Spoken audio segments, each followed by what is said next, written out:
We're ready to talk NASCAR. The trio is back.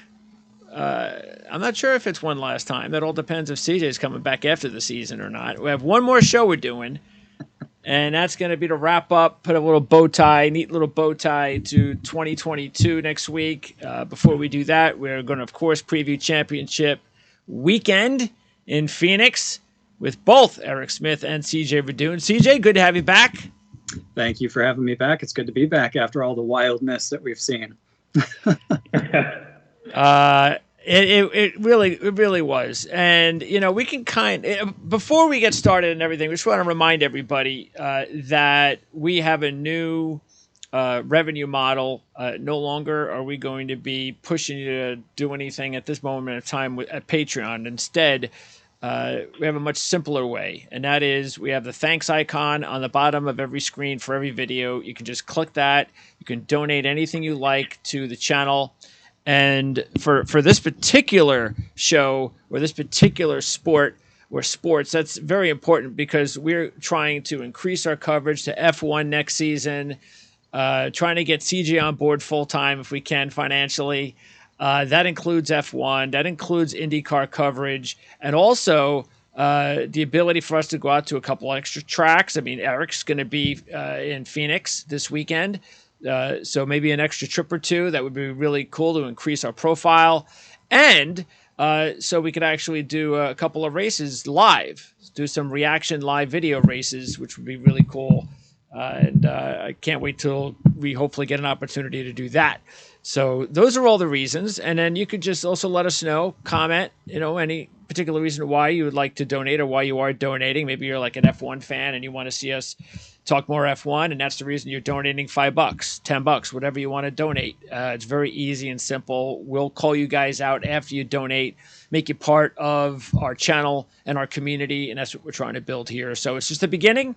And I think this is the best way to do it. So everybody, because at Patreon, it's always sort of like a closed club. Here, everybody is in everything that we're doing together, especially with the comments and the subscriptions, and now with the thanks icon. So we definitely hope that we can get you guys on board at some point. Now that that's out of the way, I want to start with Saturday. Forgot about Saturday. Yeah, I want to start with Saturday. Because I remember, and I'm not like, I don't watch a lot of the Xfinity series. I'll watch every race, at least the closing stage or so. I just wanted to see what happens there. But I'm not really into the Xfinity that much. Nowhere near the Cup Series. But I do recall about a month or so ago on one of the YouTube channels that I watched talking about the immaturity of Ty Gibbs. And I didn't know what they were talking about. And I understood. I saw that the big move that almost happened on pit road that could have been dangerous. That's when it first caught my eye. So when this took place on Saturday, that all came back to me. Now I know what they're talking about. There's two ways to look at this. One, boy, Ty Gibbs is a punk. And two, you know what? If you're not going to retaliate and you're going to sit there at the end of the race with a microphone, and all you're going to do is say something about you being disappointed, then I'll wreck you too. Have some balls, man. I'm not asking the driver to go out there and punch him, but do something. I don't care if he's your teammate. I don't want to hear this. I'm the better man. Ty Gibbs needed to get some sort of something. And to me, maybe that's the reason Gibbs did it. He ain't going to do nothing to me. I don't care. I want him more than he does. That's just my feeling. Guys? I'm happy to weigh in on this one. I've had, Ty Gibbs came onto the scene last season really hot. Very good. Won a lot of races. Hasn't been as hot this year, but nonetheless, he's been exceptional. So he deserves, his wins. He's a fast driver. He was your fantasy driver for the last 2 months. It deserves a shot in Cup. Exactly right. However, how long have I been trying to drop it? It's Yeah, been a long 2 months. Week. finally gets to happen this week. Yes, I admit it. But those types of things are the immature moments that he has. It's been way too many. And he said over and again, I've learned from that. I feel, I reflect on that and I feel like I've grown from it. Showed me Saturday that he has not grown from it at all. Now, I don't know how much of what he did had to do with the fact that Jones was just announcing he's going to a different team next year. Wasn't going to be on Gibbs in 2023. I don't know how much of that has to do with Ty Gibbs himself going to Cup in 2023. Nonetheless, what it shows me is that Gibbs is not a team player. He has no concept of what the team is. He could have had 2 Joe Gibbs cars in the Final Four, and he took one out on the last corner irrationally. Somebody's going to step up. Somebody's going to confront him as a result. Oh, yeah. That ain't happening in the Cup Series. I don't know if it's going to be Brandon Jones next week. That would be the right time. Exactly right. Brandon Jones still has 1 week's opportunity to get back at him. And, we'll see what Brandon Jones does. But if that had been Noah Gragson, you can rest assured that there would have been. Yes. Thrown. Eric? Yeah, I agree with both of you. It's Gibbs. This goes to show you, I don't think he respects his last name either. I mean, you got to look at, he drives for Joe Gibbs Racing. That's his grandpa. There becomes a responsibility when your name's on the company name. And this showed me, like CJ said, every time. And as a Christian, I am almost blown away that somebody would hide behind his Christianity and say that, oh, praise Jesus, praise this. And then you turn around and act like that. That is not very Christian-like. That is not very, he has no morals. That would have been a good question, by the way. Yeah. What would, because he always does that. And then did you hear him in the Sirius XM, the NASCAR? Did you see their tweet about what he said? Wow. That he compared himself to Jesus. Oh my Lord! After the race, and I'm like, this kid doesn't matter. He literally said Jesus had haters in the tractors early. Like he was comparing himself to him. It's like, who do you think you are? You're 20 years old, and the reason exactly, and the reasoning too behind it is he was told after the second stage, you're good to go. You've clinched. And his reasoning, because of what he did, was, well, he took a win away from me on this track back in April. What?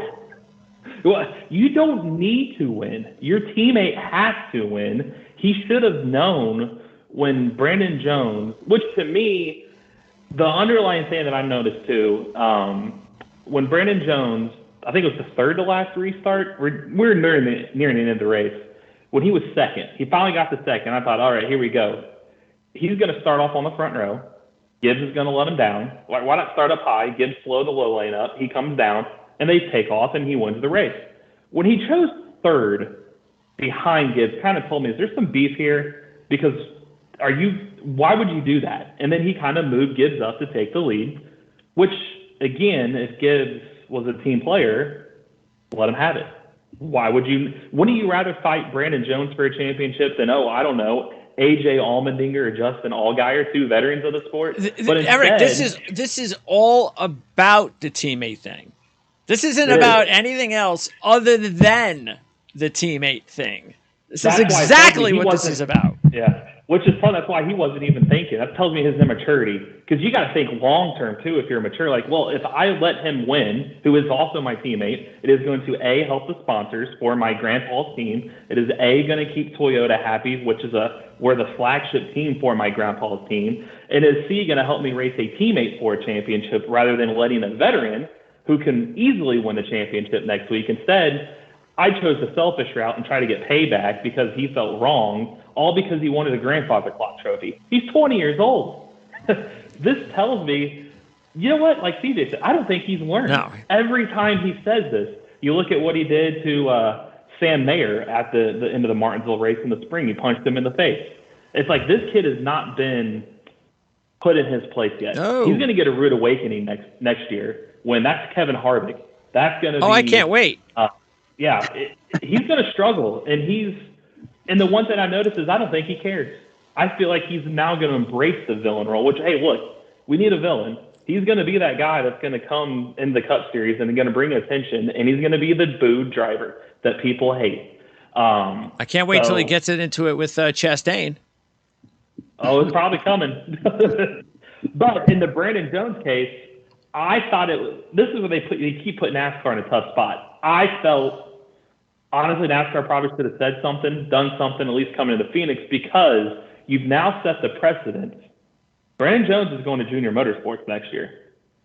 Once Phoenix, the checker flag drops, he's now going to be employed by Junior Motorsports. Junior Motorsports is the other 3 cars that Gibbs is fighting for this championship. If I'm Brandon Jones, I'm going to Dale Earnhardt Jr. and say, what do you want me to do?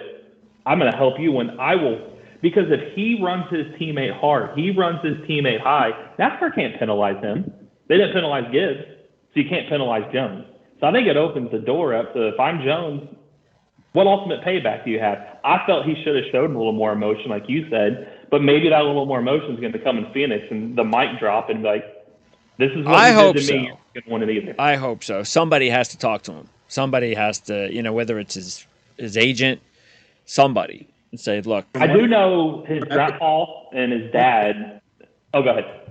I was going to say, from what I've heard, multiple people have. Yeah.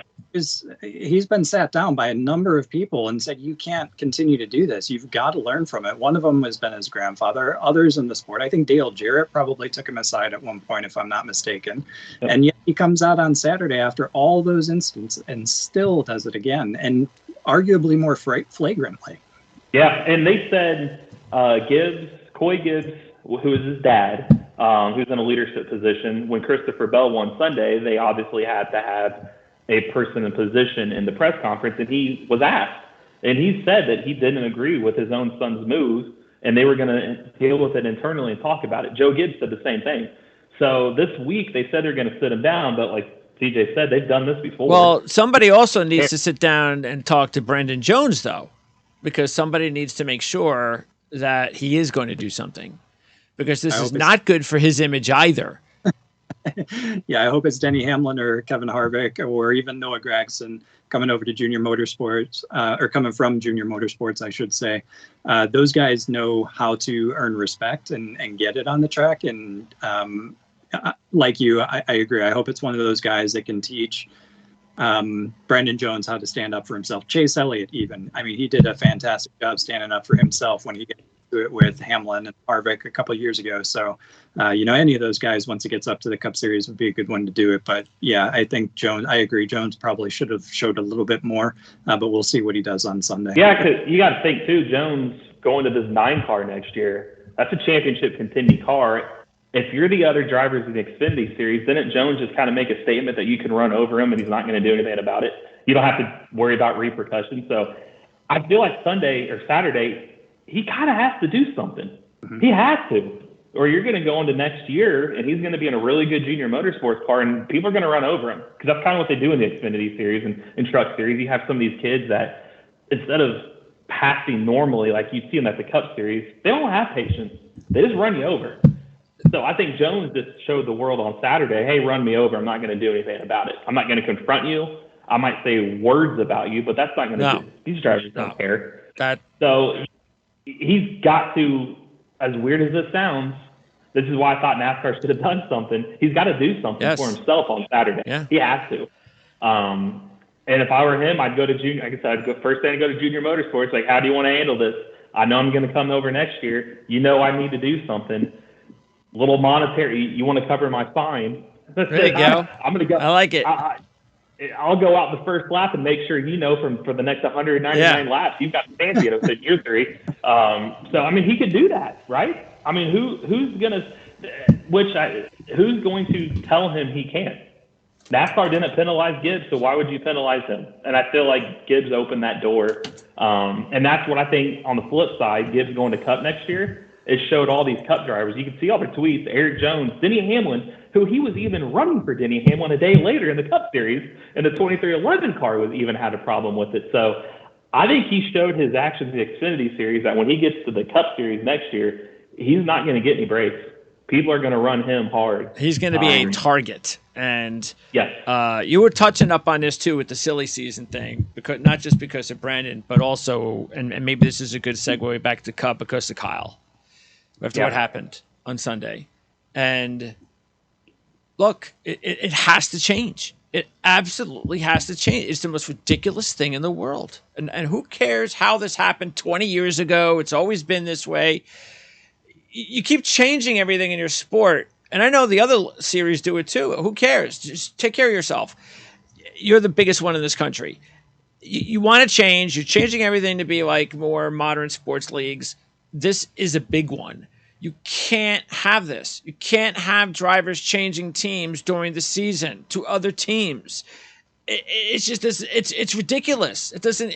If you have I'm sure we have a lot of novice NASCAR fans on our channel that have talked to us about, they like the fact that we're giving them an outlet to learn how the sport is run and all that other stuff. And this is a big one. I can imagine the novice NASCAR fan going, "Wait, what?" You can. Well, put it, not to interrupt you, but you could even put it like this. Today's the NFL trade deadline, and I saw a couple trades happening. Yeah. So to put it sick in ball sports, imagine them announcing this trade, but then saying that player that got traded is actually still going to finish this season with the team that traded him. Yeah. But you may, oddly enough, let's just say, do you have who got traded in front of you? I think a Bears. Well, Roquan Smith went to Baltimore. Okay, so let's say Baltimore plays Chicago next week. He's going to play against the team that he got traded for next year for the team that traded him, so we don't want you. Yeah. That's what goes on in NASCAR. It just doesn't make sense. No. You can almost tell his car looks sabotaged. I mean, 5 laps down by the end, it just didn't pass the smell test to me. You can tell. That's why I'm so excited back on the Gibbs thing. When he gets up to that series, the first person that's got to have beef with him is Kyle Busch. There was no way he should leave Gibbs. Truex deciding to come back. Arguably, Truex, having not won a race this year, should have been the one to be let go.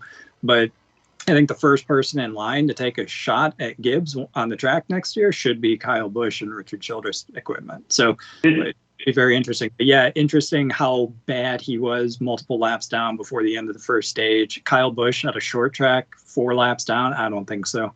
Did you think? I thought this was the funniest thing. It came through my head. I'm sure it came through yours. When Tyler Reddick pulled behind the garage. Yep. Wouldn't it have been hilarious? Because he didn't go back for crash damage, so technically the car could have came back out. If Kyle Busch was like, screw this, drove to the garage and hopped in his car for next year, it's like, I'll take it around now. It's not any worse than what I've got here. I thought that would have been the absolutely funniest thing that could have happened if he just would have like, you know what? He's not ready to a spotter. Hey, what's going on down there? Tyler Reddick said his head hurt, so he pulled behind. Watch this. Stay up there. Just go grab his spotters. You're coming with me to Childress next year anyway. I thought that would have been hilarious if he would have done that. And you bring that. I mean, so I thought there was always a driver on standby. That's not the case? Not during a race, no. Really? Usually, not unless they know like a condition. They typically don't. Huh. Okay. I'm surprised though. I mean, don't they have the affiliation with the Xfinity drivers?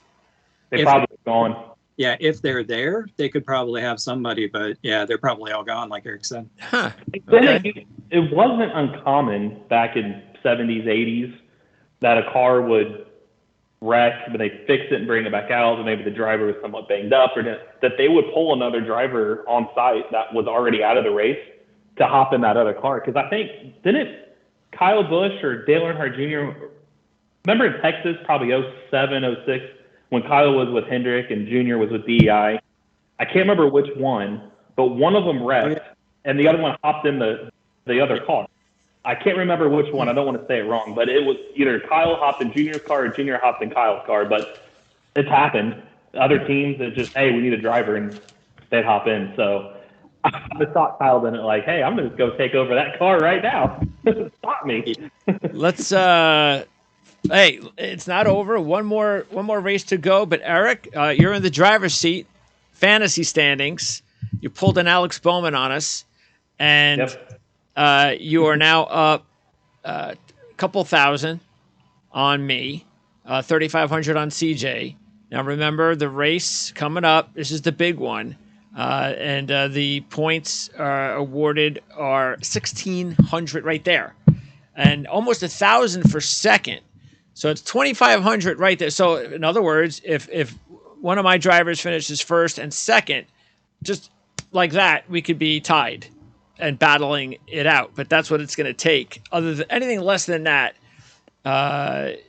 is sure defeat for me and for CJ. You're going to have to, all 5 of your drivers will have to finish in the top 5, I think. So close to something like that. Yeah. Winning the playoff races.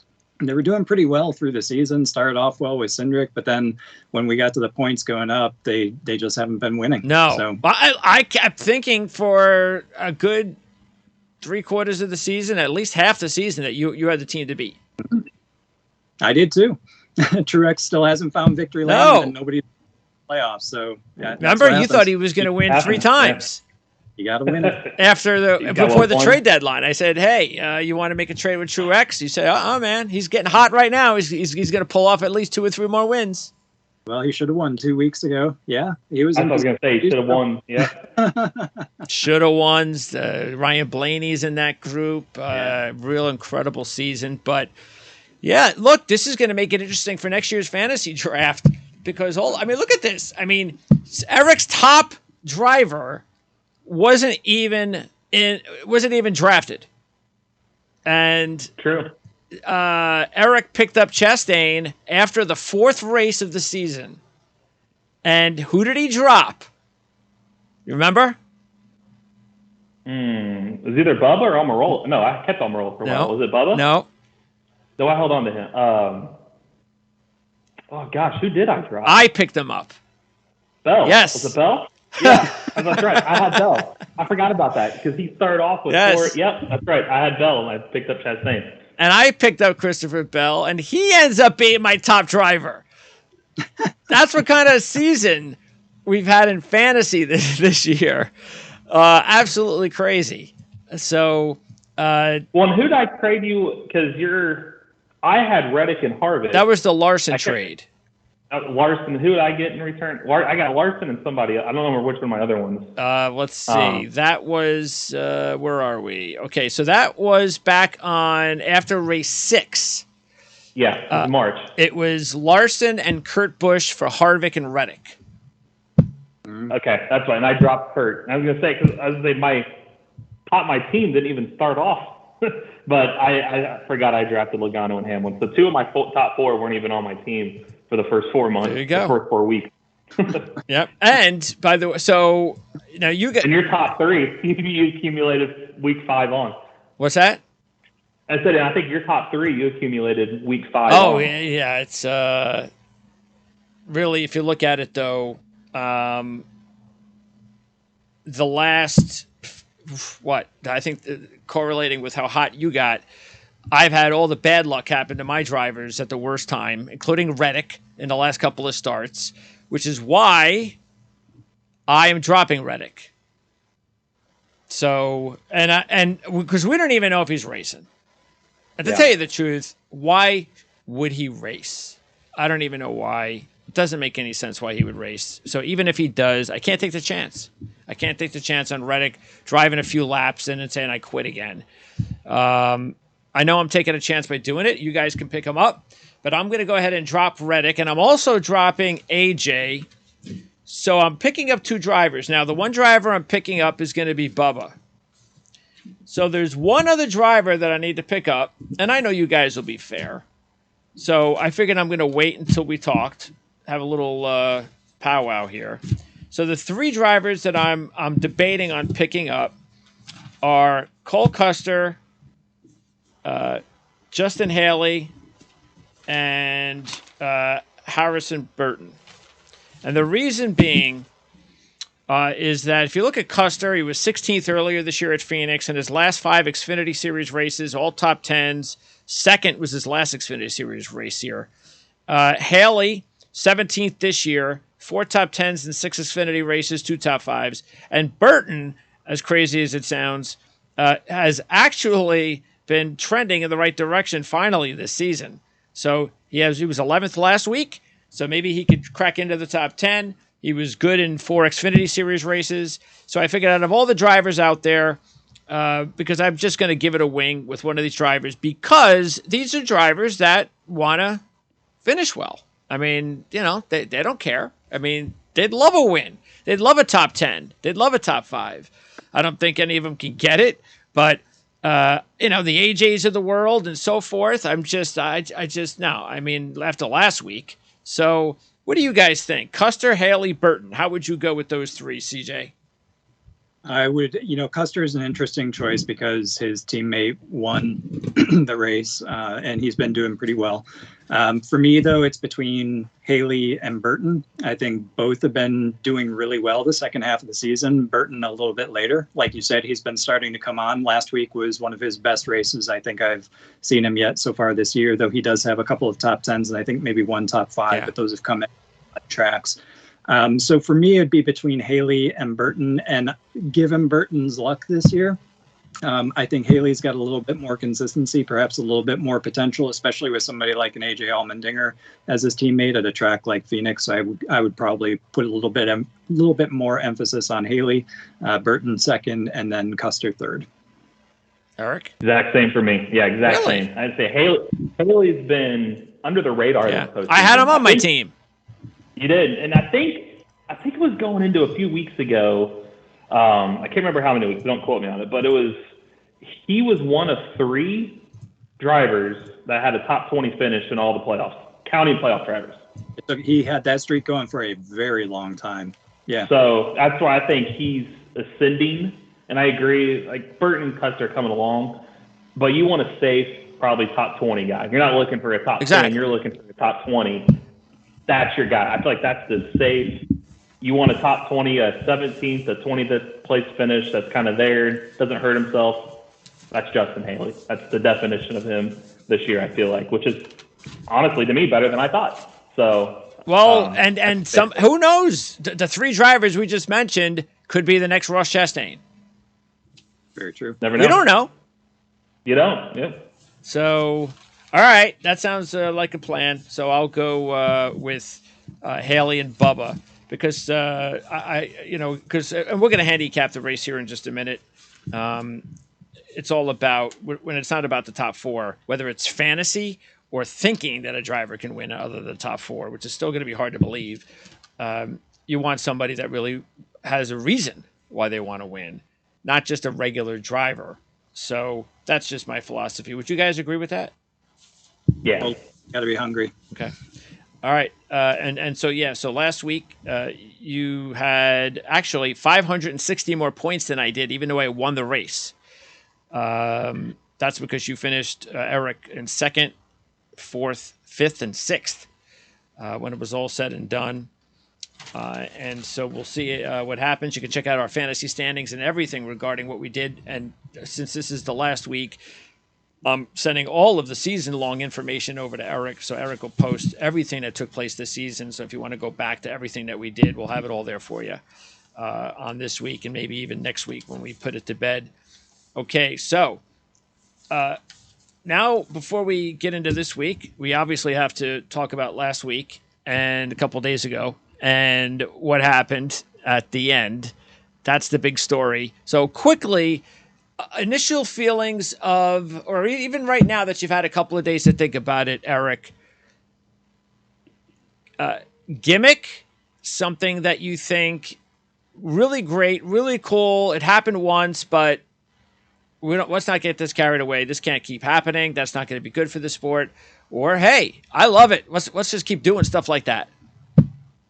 Initial video game feeling. Felt like it was on fast forward, then funny, the quotes come out, and then he said he got it from a video game. So I thought it was cool. First thought was like, I'm still talking about it. That was the coolest thing. My wife texted me earlier and was like, I can't stop thinking about that video. That was awesome. The problem is I kind of side too with some of these other drivers saying, we can't have this every week because this is racing's like stick and ball. It's a copycat league. And NASCAR came out today and said they're not going to do anything about it. It was legal. It was in the boundaries, which I get. You don't want to keep adding all these rules. Well, you can't do it now anyway. Not now. No, but I get where Logano saying kind of had to address it because Phoenix is the way that the turns are kind of arced. What would stop somebody if you're second or third in the championship for it? If they're running, yeah, but you can't do that though because he did it last week. You can't hold it past someone else to take advantage of something Chastain just did. You might if it came down to the championship And if I'm a driver, I would feel like, well, this guy laid it all on the No, that's line. that's what I meant. I don't think it would be fair to say, no, you can't do it this week. He did it last week, though. Oh, after you have to let them get one chance this week to do what he did. So now the question is, does somebody do it? And does it, or how comical, because I went down the line as like, well, if you Martinsville next year, you go race there twice. Don't you kind of have to do it if you're second or third place? Just to go for the win? It's like, well, work for him if I don't give it all. How far does it go? Does the leader wreck himself to propel himself through? Like, when does it get like, okay, we can't do this every week? When does NASCAR have to step in and say, look, you can't do this every week? Or, like, the easiest way, to me, you wreck, you throw a caution, then it freezes the field. That would be the easiest way to police it without throwing a rule into it. Like, he technically wrecked. That's why it's like, man, I kind of feel like a Debbie Downer as the week goes on. It's like, there's a reason it hasn't been done. There's a reason it was so viral. But if it happens every week, I think it loses its luster. No, I mean, that's a good point. So, question, is there a rule in NASCAR, because I thought there was, unless it's just one of those rules that just is not in the book, but you have to kind of follow a driver rule, that you can't intentionally wreck? You can't. Well, there's a rule in the rule book. You can't intentionally wreck another driver because they do that. So, and then when does the caution come out?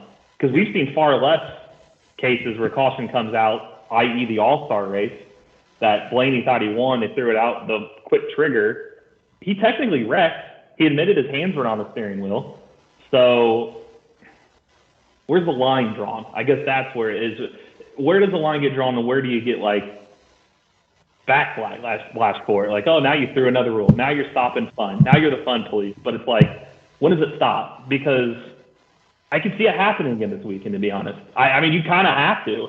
Because if I'm the team, if I'm the sponsor, and I'm saying, I won't use Chastain because he just did it. Let's just say Logano. He's running second. It's the last lap. He's got Christopher Bell in his sights, or even Chastain in his sights. Don't you kind of have to try it?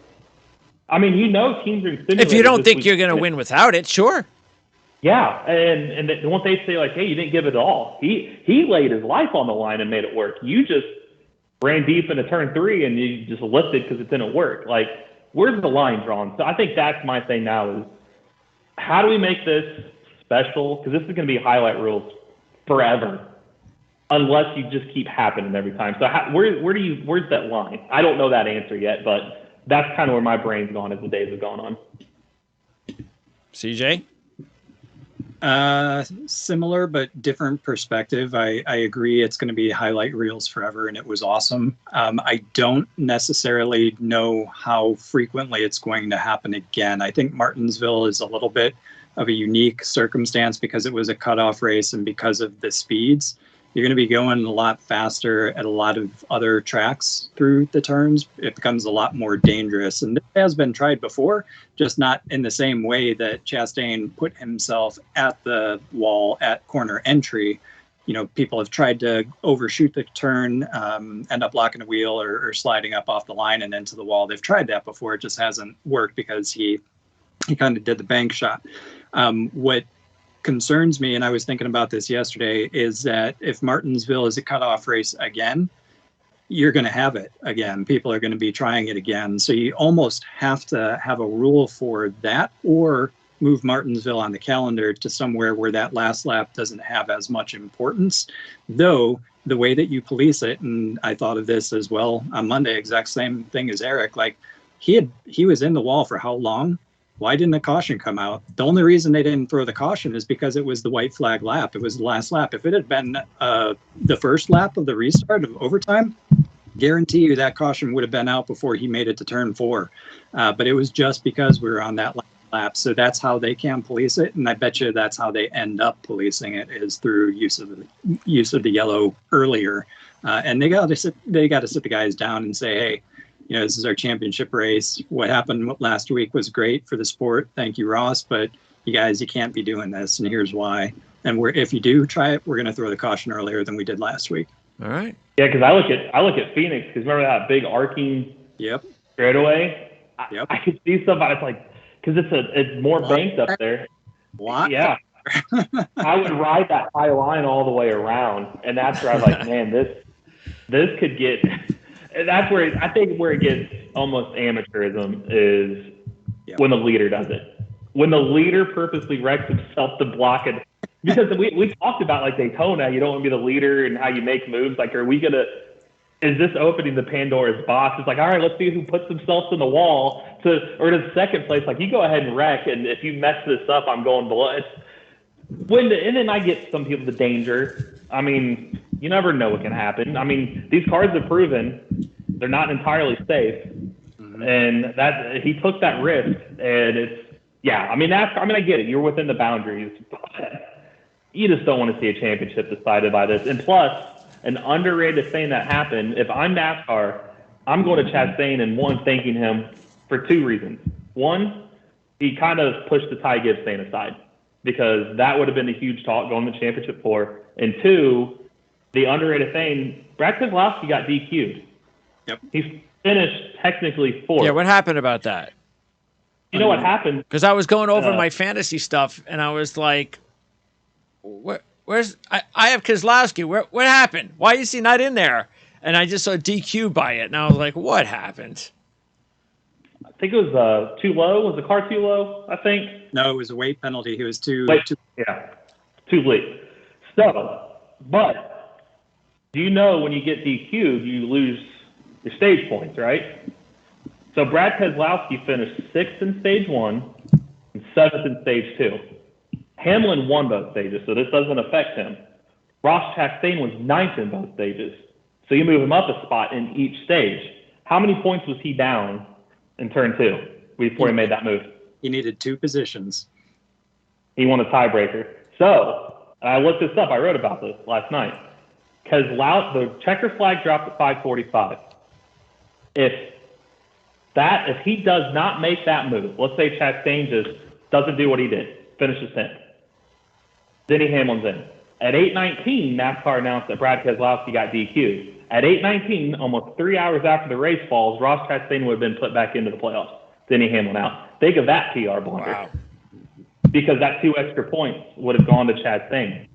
So NASCAR's got to be thank you for making that move. Thank you. Okay, so been talking a lot different. And shouldn't that be the reminder, the alert? Well, how would we fix this so we don't let this happen next time? They have to. They have to be. Yeah. Don't let this happen again, and then say you weren't warned. So they have to fix this now. Yeah, I don't know how the car ends up from pre-race to post. Because my whole thing is like, can't you do this all pre-race and that's your car and then post-race? But clearly you can manipulate them during the race to get advantages. I'm not naive enough to think that, but how? How do you keep them from rolling out of the garage and onto the grid to being legal to when the checker flag falls to where we're not, because post-race tech is done for a reason naturally. And it's like that car single-handedly could have caused a huge ruckus now coming into this championship four, because we would have been talking about how did they screw this up? How did they get 3 hours after this race?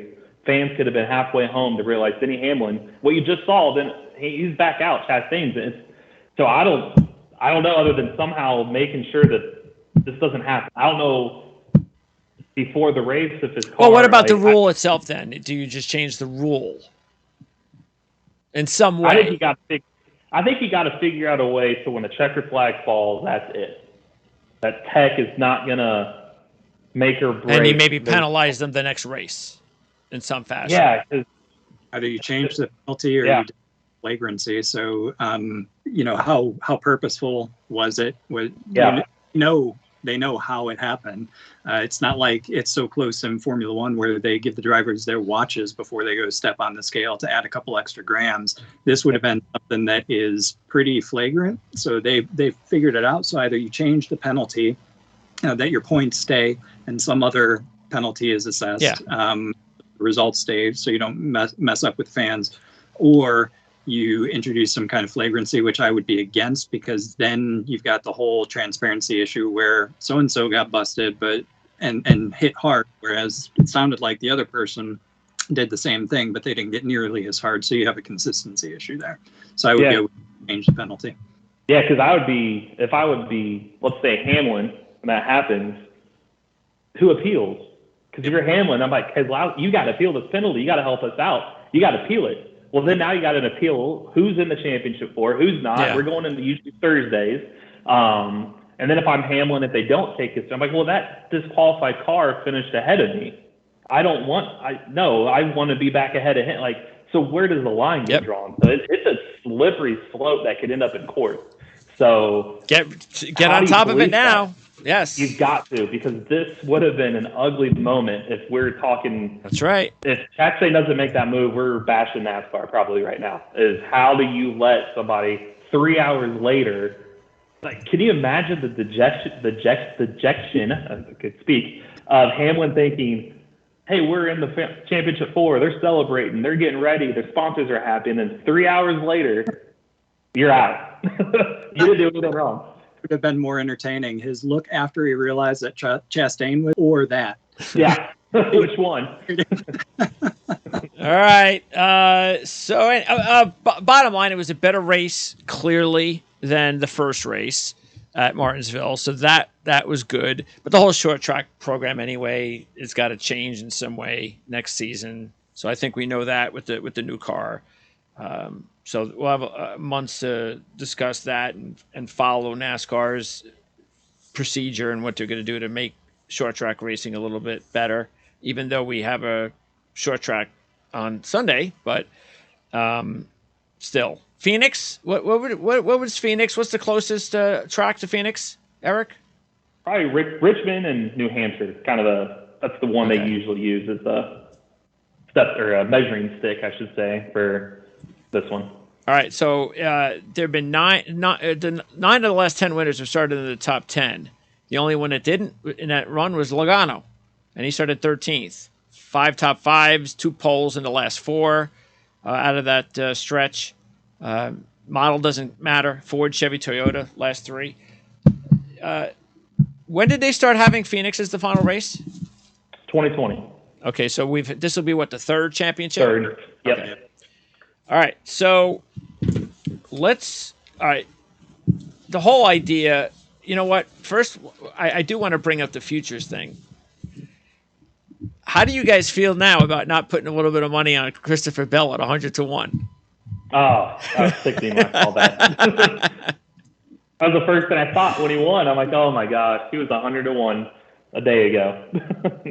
Crazy, man. And CJ, that was your opportunity to even put anything on Christopher Bell. I thought he was down and out. I thought there was no way he was going to come back. And for most of the race, I was right.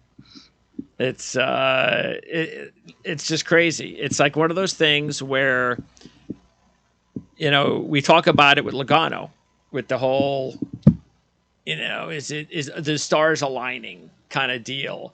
Well, when Bell did it the first time, you're like, well, you never know. Could this, but more than likely, you're right, CJ, it doesn't happen. But at 100-1, I just figured myself, why not? I mean, it's not like I even put a whole lot. I just put a little, I think $100 out of the possible whatever I had, 900. So, but now he's in it, and now you have can he do it a third time? And is it going to be the battle of the destiny, Logano and Bell? Whose storyline? Because I know you had storylines, championship storylines for the 4 drivers, Eric.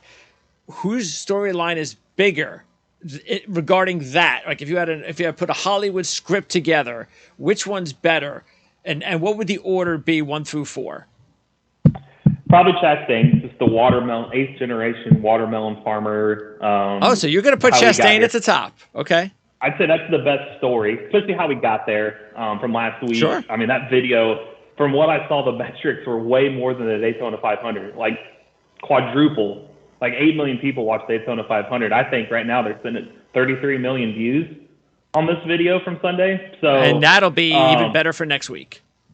Exactly. And he's the guy who finished it. So I think his story would be one. I would probably say Bell too, just for the walk-off moment. 3 in a row. Because I take it as a single round, single race, single round. When he's won the last 2 walk-offs. Nobody's done that yet, right? No, there's only been 7 walk-off wins total in the playoffs, and he's got 2 of them now in consecutive rounds. So I think that'd be a good story. It'd resonate well in the dirt community. He's got a big dirt track following, so I think he'd be good. It's hard to say Chase Elliott. Actually, think, he'd be the number because he's the most popular driver, but I just feel like it's so vanilla this year. I think Logano and Penske being 3 because people love to hate him. I think that would just resonate well. He wins he gets the championship 4 every other year, and I guess I'd put Elliott last. Yeah. He just seems so vanilla. I just don't see Elliott, unfortunately, moving the needle outside the NASCAR community because he's the most popular driver for the NASCAR community. But I don't see, especially this year, he hasn't really moved the needle outside of it. He just kind of sticks to his own ways. So I'd say storyline, I'd put him 4. I'd say probably Chastain, Bell, Logano, Elliott, 1 through 4, that order. Would you agree with that, CJ, or do you have a different order? I probably honestly don't have a different order. I think Chastain, just with the fact that he pulled off what he did last week, that we're going to be watching that in introductions and highlight reels for decades to come. I think Bell, I was just actually going back here trying to find it because it made me think, I could be wrong. And did Elliott win the last race and then Phoenix and then similarly? Yes, 2020. Yep. Same way. Yep. Didn't Larson do the same thing? No, because he didn't win Martinsville. He won in the round of. He won the first 2 of the round of 8 last year. That's what it was.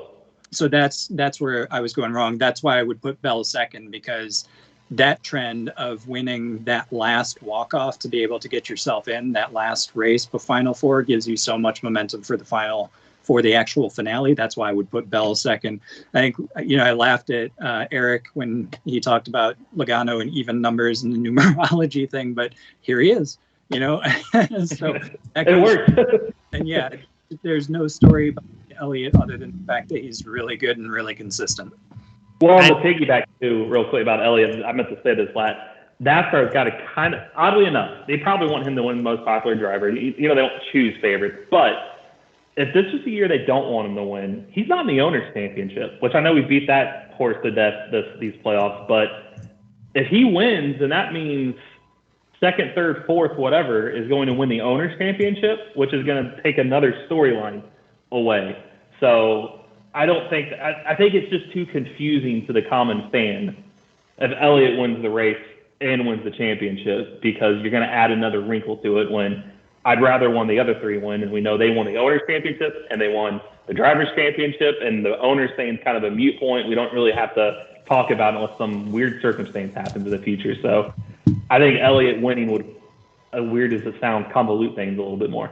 So now we had our last futures, and by the way, the futures will be available, so you can check them out at racereviewonline.net. And this was the opportunity for you guys to put up as much as $2,000 on each driver. And Eric just continued to go crazy. So you put $2,000 on all 4 drivers? Yeah, I figure I'm not going to hit a profit much on it. Does that even make sense in some way? No. Not really. Other than I know I'm going to get, I'm at least. Well, if Logano wins, that's what you're really going for. That's what I'm going for. But if he doesn't win, because he's kind of the only guy that I have that's like, I'm going to get a big profit on him. Yeah. Yeah, the other guys are just kind of making up money. So it's kind of, I'm not going to be any worse since we could carry this over to next year. I'm not going to be in a bigger hole, I guess is what I'm doing. Okay. I'm at least going to be in a profit, or I am how I am right now. So that was kind of my mentality. And CJ, you're going to go with Logano and Elliott? Yeah, I went with Elliott just to minimize my losses there because I was already behind. Logano is the one that if he wins, I'll actually have some kind of profit on it. Hamlin would have been my other guy, but edged out at the end by an audacious move from Ross. All right. Let's, and again, like I said, check out racereviewonline.net. We'll also have links to a lot of this stuff available on this page in the description area. Let's now talk about this week's race. And the big question is going to be, is this going to be another staged, unstaged? One of the top four is going to win, and at least three of those drivers, unless there's a tire go down or a mechanical issue, will be in the top 5 or 6 or something. And are we going to get that again? Or because it's a new car and a new parity season and anything can happen, that anything can happen? What do you guys think? I have a theory that anything can happen, and anything has happened all season. So therefore, what always happens is 3-4. You're probably right. Eric, you pretty much feel the same way? Nothing's going to change? Yeah, it was hard when I kind of broke it down. And like, well, yeah, this could open the door. Maybe, and then you start looking at it and like, but is it? I mean, you start looking at the odds, and like I was doing my picks earlier, it's like, well, Blaney hasn't won a race this year. He won in 45 races. Is he really going to win? Truex hasn't won this year. Is he really going to pick the last race to win? You go to Briscoe. Is he really going to sweep Phoenix? Kyle looks checked out. Reddick, you don't even know about if he's going to his status. I'll tell you right now, the one that as far as the top contenders, the one, even though I didn't put money on them, I did put money on 3 non-playoff drivers, but the one that I was really the most, Woody, is Kyle Larson. Well, he's a playoff driver still. So, yeah, I almost did. I went more on Hamlin. Let's put money up. What was that, CJ? I almost picked Larson as well. So, pick with the, because I could see Larson being that, I don't give a shit. Yep. You know? Well, he's going for the owner's champion. I almost did, but I had 16-1 on Hamlin. I had $50 left the route I did. I'm like, do I go Hamlin or Larson? So you did. Like why did you do Hamlin? I feel like he's the type of guy to go out and win this race. Yeah, he'll win the race when he doesn't need to. Yeah. I feel like that would be the MO. I mean, wouldn't it the year that everybody asked, when's he going to win the championship, and the year he gets knocked out by that crazy move and he wins Phoenix, I feel like that would happen. So, and he'd probably say that too at the end of the race. You go, of course. And he's usually pretty good at Phoenix. So I'm like, you're getting 16-1 for a guy that's got 5 top 5s in his last 7 there, 1st and 4th at Richmond, 6th at New Hampshire. I'm like, I like those odds for 16-1. So that's the only reason why. But really, I think what we're talking about is I feel pretty good. It's going to be those 4, the 4 championship 4, Larson, Hamlin. So they're all going to be there. I just don't see how. Maybe because Kozlowski's sprinkled in there. Well, he's cute. I did the 3 drivers I did Kozlowski because yes, I do think, hey, I'd like to get a win, all that, and he is racing better. I did Bubba because I don't think Bubba gives a crap. I think he's one of those guys. I don't care, man. I'm trying to win a race here. And Blaney because he hasn't won. Because he had a really good car earlier this year on this track, and if he finds himself in first place, and for some reason, late in the race, I don't think he's giving it up. So I think I'll think. Not unless it's the Logano. Yeah, not unless it's Logano. Yeah. Yep. So that's the reason I took those 3. And again, I just didn't have enough for Larson. But the only driver that I took at the final 4, I just took 1, and that was Bell. So I'm kind of all in on Bell. Got the chips all in on Bell, and just the whole thing about winning the way he did in both winner you're out kind of races was really something else. And it's just like, this, because that's why I didn't take Elliott in the beginning of the season or Larson. I mean, Elliott all season or Larson all season. And it took me a long time to take Logano because I just felt as this season went along, especially, and overall, I just think it's very hard with the parity out there, with the drivers out there, that to win. Hey, I won 2 championships the last 4 years, or I won back-to-back. I just think it's hard to do in NASCAR. Anything can happen on any week, including the fact that it could happen to you in the last race. So, there's a reason you've seen so much parity in these championship formats. I mean, Kyle Busch is the only one to win multiple times. So it's trying to show Elliott and Logano probably aren't it, and Bell and Chastain are there. But a trend I noticed too in stage 1s of these races, the eventual champion, and I'm going since 2017 actually because that's when stages were introduced.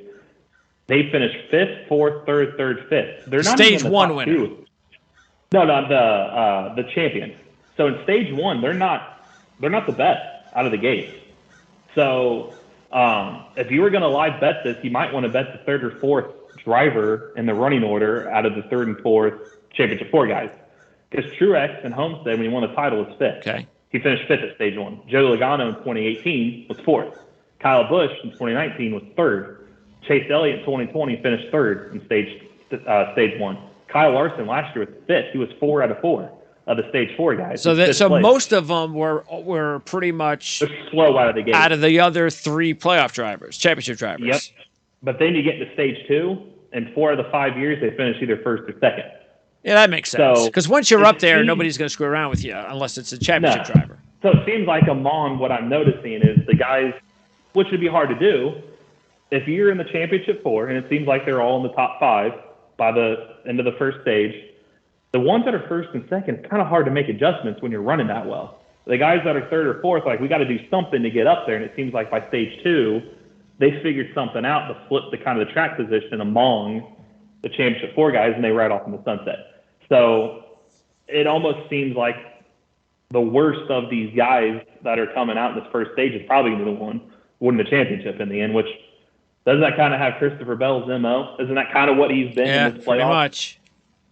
So, and qualifying is going to be key because that's where you get the pit selection. The first pit stall teams will win the race at Phoenix.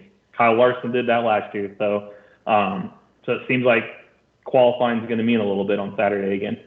Yeah, it was actually interesting last week, CJ, how for once, and I don't know, maybe it's because they switched pit crews. I'm sure they did. And we talked about how Ryan Blaney's pit crew had screwed him early on in the season. And if he hadn't screwed Ryan Blaney early on in the season, maybe he wouldn't be in this. Maybe he'd be in the championship 4 at this point with more points and things of that nature. That they really did a good job on Sunday when it mattered the most. How they came out, it was Bell and Blaney. But they just couldn't get past Bell. You know, I wonder what would have happened if Blaney would have had the clean air. Could he have held off Bell? I don't know. Maybe not, because Bell was really good. But that could have been interesting. So they did a really good job, but they just couldn't get out of there ahead of Bell. Yeah, that's been the tale of their season. I mean, yeah, they may have gotten over some of their egregious mistakes, but they still have just had that one little bit that they haven't had. I mean, at the early part of the season, he was really fast, looked like it was his opportunity to win a championship, probably should have won 3 or 4 races, if not more, throughout the end of the season. Those 3 or 4 would have just been at the beginning of the season. So, you know, with one extra win, you know, where's that put you? Where's that confidence come? Does your pit crew start pulling their weight better a little bit earlier in the playoffs than they did, other than the last possible race? But I do think, honestly, to ask the question as to whether or not he would have gotten in front of Bell if he would have been able to hold him off, I bet you he would have. I think Blaney has had that car, and I think if you just put it in his hands and give him the position that he needs, I bet you he's strong enough and smart enough to hold Bell off, regardless of how fast Bell was. What do you think? Do you think if he had the clean air there late, he would have held on, Eric? I do. I feel like it was a clean air track. I feel like it was that way for most of the race. I do feel like the ending kind of overshadowed.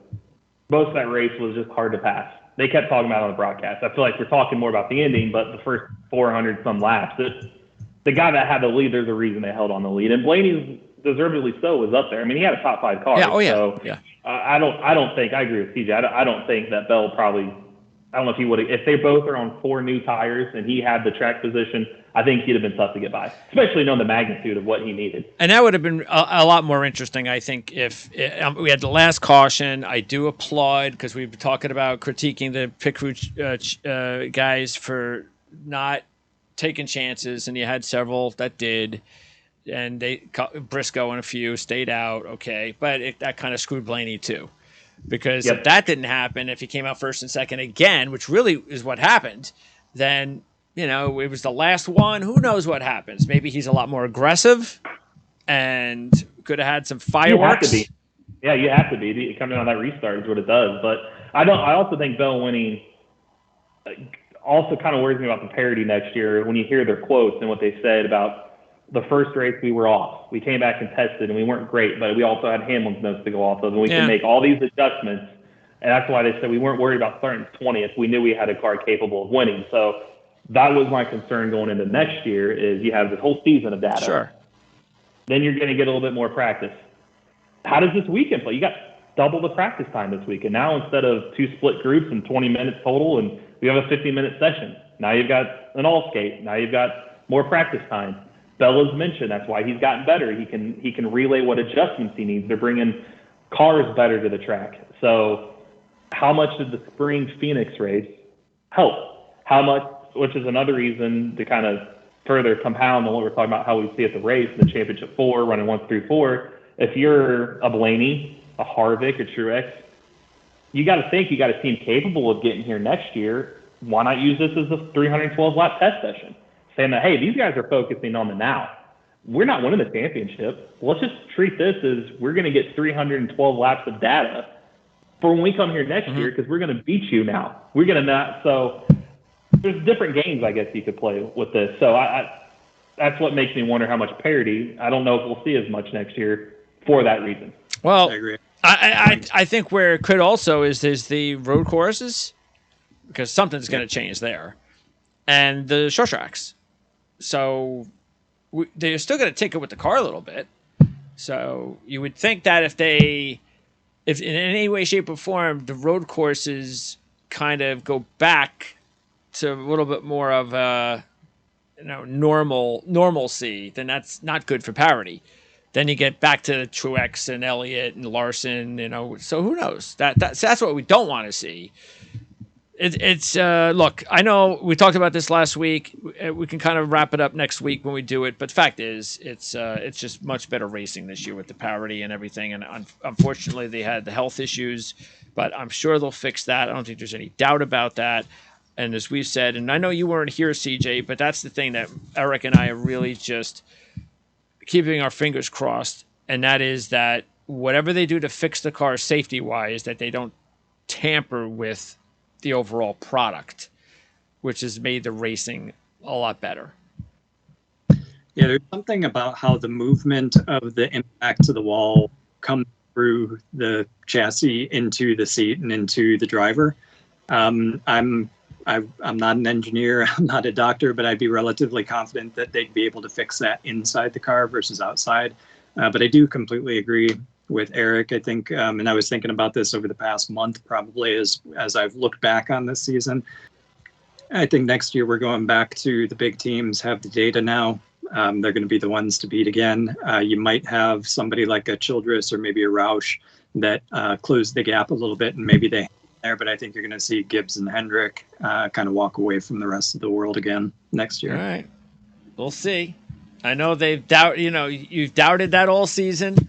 It never happened, but it does make sense. But we'll see. We got to think they're not rebuilding, like from the bottom floor up, new race cars this offseason. Now it's how do we develop this car? Yeah. How do we get this car to the wind tunnel and this? And we know we don't have to test as much. We know what this car can kind of do. It's the 21st century. We can now set up simulations. When coming into this year, they had no idea. They had no idea what to expect. And now I think as we're seeing coming back to track the second time, you're seeing the bigger teams back up front again, like Martinsville. You saw Hamlin, and you saw Elliott, you saw Larson, you saw Blaney. And I'm okay with that because really what that's telling you is what we all know. I mean, they're the best because they have the best. It's not just I don't think that's because they have the most money. I think that's because they have the best running their teams. They got the best crew chiefs. They got the best everything, and that's okay. I'm all right with that. That the best should be the best in that regard. Yeah, and I'm okay with. And my parity, too, is I don't necessarily care to see – this year was fun, 19 different winners. I'm okay if there's 11 different winners, but you don't know between Gibbs or Hendrick or Penske. It's like they're all kind of up there. That's what I'm okay with is it's like we know they're going to – that gap is going to widen between the bigger teams and the smaller or midfield teams. It's can we get parity within the big teams of winning, where it's not just one running away? I don't want to see somebody win 13 races. Yeah. I don't think we need to see Kyle Larson like last year's 10-win season. No. But is there a way to keep the parity going to where we're still going these races where it's unpredictable? Because I think like this is great going to a championship 4 when I don't know who's going to win. In the past, last year, we're just talking Larson and Hamlin. And the years before, it was kind of the big 3. It kind of, you knew. This year, who knows? I mean, Vegas seems to think Elliott was 2-1, but everybody else is 4-1. I mean, it truly don't know. And the only reason Elliott's 2-1 is just he's the man.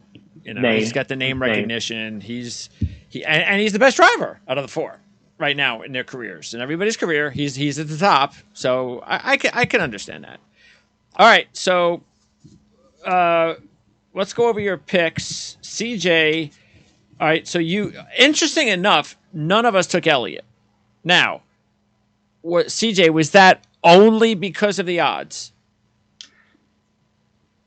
Yeah, to be honest with you, if I could have found a way to split the money to be able to actually come out on top, I would have had Elliott in there. But you can't think that Elliott's going to win then. He can't be your pick to win it. No, he wouldn't be my pick to win it. The 3 that so Logano, Chastain, Bell. The only other 2 that I would put in, like we talked about before, would have been Hamlin and Larson, because I think come out and win it. However, I do think I'm totally subscribed to the theory that because anything can happen, we're gonna go back to the predictable top 4. I just went with momentum, so I genuinely feel like a Chastain or a Bell are going to be in a better position to win this. So I put a little bit more heavily on them versus trying to go at a 2-1 Elliott. And your overall number 1 pick? Oh gosh, probably Bell, to be honest with you. Okay. Yeah. And Bell to win the race. To win the race, yep. Okay. Yeah, and like I said, that's my pick. I actually put 350 of my 500 on Bell. Eric, you did the same thing, except you did put 50 on Hamlin. Everything else went to Bell, Chastain, and Logano. And I don't have to really ask you who you think's going to win. We've known that since week 1. So are you confident? Or how does your confidence level feel today compared to the way it was, say, a month ago? A lot lower, honestly. I've been on it just for the trends thing to get them here. But I would say right now 1A and 1B are Bell and Chastain. And like CJ said, I don't feel good about where Logano sits. I mean, I think over the last 5 races or 6 races, he's been 17th or worse. And like all but 2, here I got it here. I can tell you exactly. He's not been finishing well. Right here. Logano, 17th, 27th, 2nd, 27th, 18th, 1st, 18th, 6th. It's like that doesn't scream champion to me. And Chase Elliott, same way, like CJ said. I mean, if you go back to Daytona, the regular season finale, he's got 2 top 10s. I don't feel good about him. And they've had champions, trends just don't. The trends aren't staying there that way anymore. And Logano, I felt like, was rising, and then he kind of just went back down the hill again. And I'm just curious, and I'm going to ask him this weekend, I guess I'm going to say I'm going to ask him this weekend, depending on how his result goes Sunday, is he spent 2 weeks of just showing up to the racetrack. Just ho-hum, we're here. I don't want to make anybody mad. I just want to get to Phoenix. We're massaging our car. But can he turn it on like that? Can he just turn it back on and like, all right, championship mode? I struggle to think that when Chastain and Bell have been fighting for their lives here the last month, and they're already in playoff mode. We've seen that stick and ball sports with the team that got the 1 seed that clinched early, and they start sitting their starters, they get healthy, and they lose the first playoff game because they're rusty. Yep. Is Logano rusty? He spent 2 weeks not having that mentality. Can he elevate back up? Because to me, I feel like Bell and Chastain are up here. They've already been at this high level. So, yeah, I think my confidence, I'd say, is I've got him 3 out of 4 out of the 4 in there, and Elliott's probably being 4. And your first then, Bell or Chastain? It's just hard to go against Bell with winning 2 straight walk-offs. We all have Bell. That's the problem. And say that we gave him the whammy. Chastain's such a feel-good story. Like I said, it's number 1. It's just you struggle to think it's actually going to happen. Was his moment last week? Because you got to think that's where the headline goes. I've already thought in my brain about what I write if Bell wins is Chastain overshadowed him last week, but Bell overshadowed him where it mattered. because nobody's really talking about Christopher Bell winning the race and going other than us, people that in NASCAR. But he, at the end of the day, was 33 points down and got a walk-off win. But we're talking about Chastain.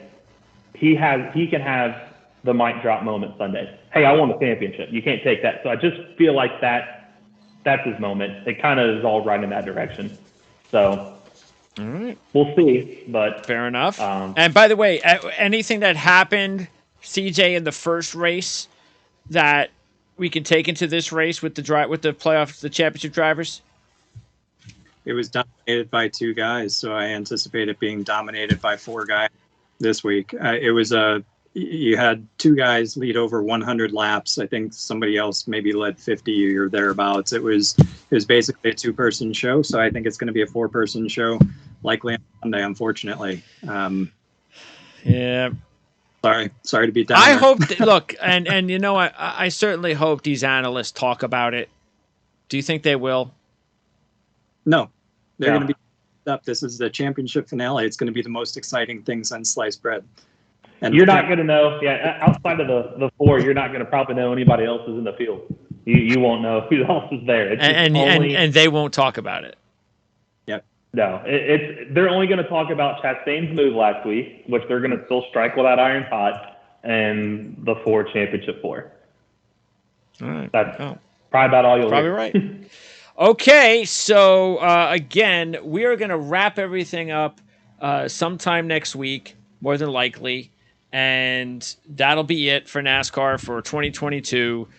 We will be back in 2023. We also have a bunch of other new things that we're working on. Matter of fact, next season, we do promise we are going to have our track reports, which we just couldn't get to last season.